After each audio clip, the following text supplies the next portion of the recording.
Hello, this is Catherine Dubberly, the Answer Lady. I'm a big fan of Kiss Looms. I greatly enjoy mine, and I am cooperating with Kelly at Kiss Looms to make you a playlist of all the basic techniques that you might ever want to know on all of the looms.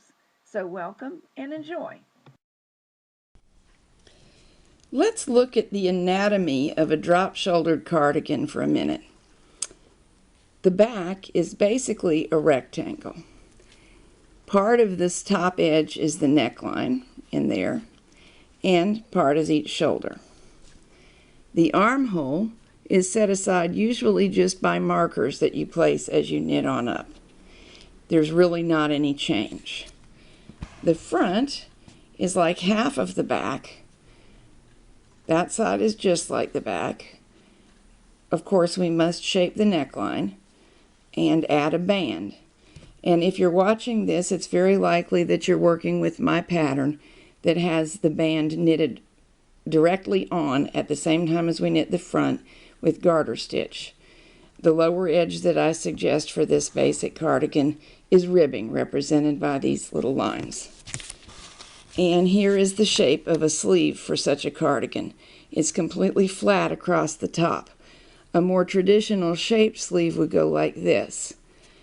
But this is a classic, basic beginning style, and it is completely flat, and it fits into these flat armholes that we're knitting here.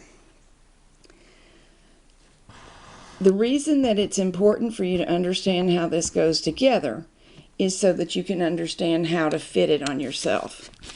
The classic formula, if you have to start from scratch, is taking your real bust measurement plus 4 inches as a minimum. You can go up to 10 inches of ease and have it look fine depending on what you'll wear it with and what's in style right now. Also, the larger the person, the more ease tends to be flattering. People with 32 busts can certainly get by with 4 inches and may even look fine with 3 inches, whereas people with 48-inch busts normally want 4 plus. Now, if you aren't sure what's going to work for you, take a similar shaped sweater that you already own, lay it flat, and measure here. If this measurement is 20 inches, double it. And that will tell you that your cardigan that you're measuring, that you like the way it fits, is 40 inches around. So that's the size you should make. There are 2 ways that people write patterns. To fit or to suit bust of 36 inches, we'll say, is one way people write it. That's not the way I write it, because that really means bust plus whatever stylish ease. So that could be anything from 0 to 10 inches, depending on the time of the century it is. I prefer to tell you what the finished measurement will be. So my patterns all say finished chest or bust of, we'll say 44. Or 46 or 32. For men, generally, just chest plus 4 to 6 inches is fine, although for men it is still a good idea to measure. Preferably measure a cardigan that you know fits well, because you might be surprised at how much or how little ease you personally prefer. With women, it depends how long you're going to make it. Just say this is only waist length.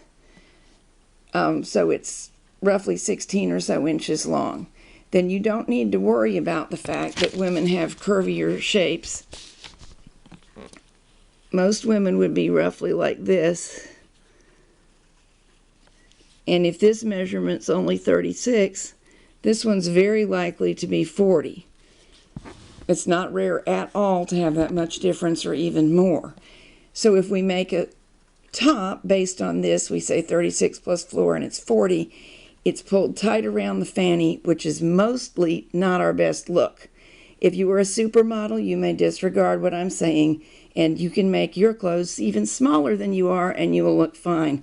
It's not true of most of us. So ideally, if you decide that, say this is 30 inches long, there's her arm, here's her sweater coming down. It's definitely going to compass her rear end, and so we need to do it 40 plus 4 inches or more, depending how much ease this particular lady likes. That way it won't be pulled tight across the fanny, showing everything that we would least like to explain to the world.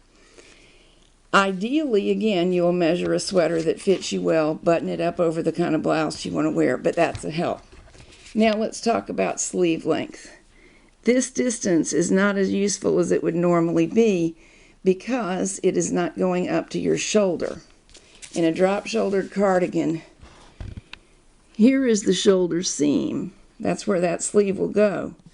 But the lady's true shoulder, or man's, may stop here, thus the drop shoulder, because we're not rectangular.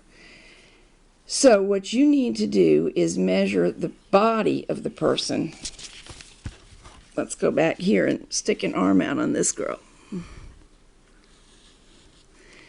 We need her actual body measurement from back neck to wrist. I actually prefer to take it with the arm down because it gets a little bit longer because of the curve going over the shoulder. There is no need to take it with your elbow bent because we can figure in the necessary ease. People do that because you don't really want it hanging perfectly straight. You need to be able to bend that elbow in order to eat and write and do most things. But we will just make it an inch longer than need be for the exact measurement, and that'll be fine. So when you look at your pattern, usually there's some indication of how long either this distance is or this distance is. But our total to make what we're going to call the sleeve length, but it really goes from the back neck all the way across the shoulder, all the way to the wrist. So that's really this. If you add up this and whatever half of the back is, it's very easy to tell. Just say this back is 22 inches across. That means this area is 11 inches across. And we'll say that this distance is 21 inches on somebody's pattern. 21 plus 11 is 32 inches, and compare that to the sleeve length you need.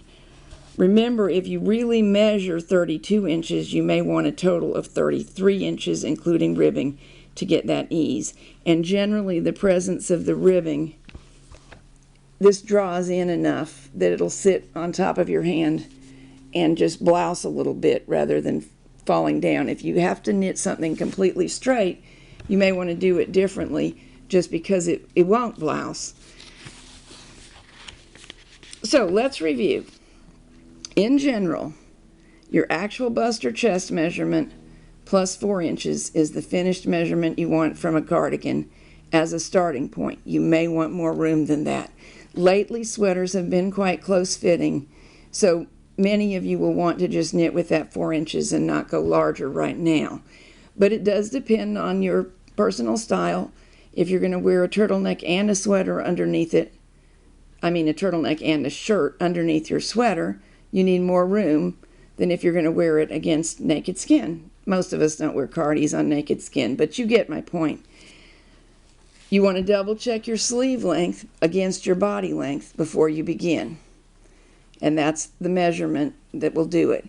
Remember that there's a little bit of seam allowance built into the top of the sleeve and the side of the sweater. Generally, it's a 1/4 inch or less on each side. So if your pattern does not tell you whether the seam allowance is included in the total measurement or not, you can extrapolate that fact from gauge, or you can just decide I want to err on the side of longer and knit a 1/2 inch, knowing that close to 1/2 inch in total will come out when you seam these things together. Okay, I've confused you with enough math. I hope it wasn't too confusing. This is really a very simple style, and you can do it.